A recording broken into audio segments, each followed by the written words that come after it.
ঘটনাটি ঘটেছে যুক্তরাষ্ট্রের লুইজিয়ানা অঙ্গরাজ্যের প্রধান শহর ব্যাটন রগে। সম্প্রতি সেখানকার মিলিনিয়র বাসিন্দা ম্যাট বিউবিস জরুরি ফায়ার অ্যালার্ম শুনে তড়িঘড়ি করে বাড়ি থেকে বের হয়েছিলেন, কিন্তু কোথাও কোনো অগ্নিকাণ্ড না দেখে ৪২ বছর বয়সী এই ধনী নাগরিক কাছাকাছি একটি কফি শপের দিকে এগিয়ে যান। সেখানেই ঘটে ব্যতিক্রম এক ঘটনা। বিজনেস ইনসাইডারের এক প্রতিবেদনে বলা হয়েছে, ওই কফি শপের সামনেই স্থানীয় ৯ বছরের এক বালক ম্যাটকে একজন গৃহহীন মানুষ ভেবে বসে। ঘটনাটি ছিল এমন, একটি কফির অর্ডার দিয়েই শপের সামনেই দাঁড়িয়েছিলেন ম্যাট, আর এই ফাঁকে তিনি চোখ বন্ধ করে সকালের প্রার্থনাটুকু সেরে নিচ্ছিলেন। এদিকে মধ্যবয়স্ক একজন মানুষকে এভাবে চোখ বুজে প্রার্থনারত অবস্থায় দেখে ক্যালভিন অ্যালিস জুনিয়র নামের সেই বালকটি তার দিকে এগিয়ে যায়। শুধু তাই নয়, পকেট থেকে $1 একটি নোট বের করে এটি ম্যাটকে দিতে চায় সে। ম্যাটের কাছে গিয়ে ক্যালভিন বলে, এক্সকিউজ মি স্যার, আপনি কি একজন গৃহহীন? যদি তা হয়ে থাকেন তবে এই নিন $।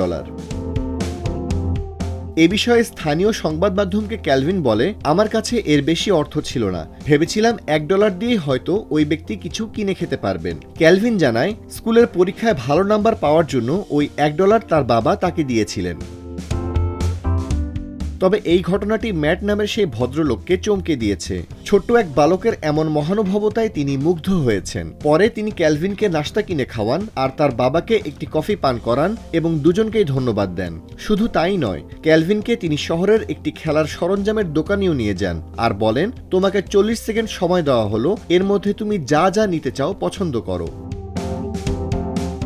এ বিষয়ে সিবিএস নিউজকে ম্যাট বিউবিস বলেন, আপনি যদি কিছু দেন তবে আপনি আসলে এর থেকে আরও বেশি কিছু ফিরে পাবেন। ছোটবেলায় এটা আমি বুঝতে পারিনি, যদি আমরা এটাকে চারপাশে ছড়িয়ে দিতে পারি সবকিছু বদলে যাবে। স্থানীয় সংবাদ মাধ্যমগুলোকে ক্যালভিন জানায়, ঘটনাটি দারুণ ছিল, তবে $, দেওয়ার বিপরীতে কোনো কিছু পাওয়ার আশা ছিল না তার। কাউকে সাহায্য করলে আনন্দ অনুভব হয় বলেও জানায় সে। উল্লেখ্য, গত কয়েক বছর লুইজিয়ানা অঙ্গরাজ্যের গৃহহীন মানুষের সংখ্যা তুলনামূলকভাবে বেড়েছে। ধারণা করা হচ্ছে 2021 সালে হারিকেন ইডার বিধ্বংসী প্রভাবে এমন পরিস্থিতির সৃষ্টি হয়েছে।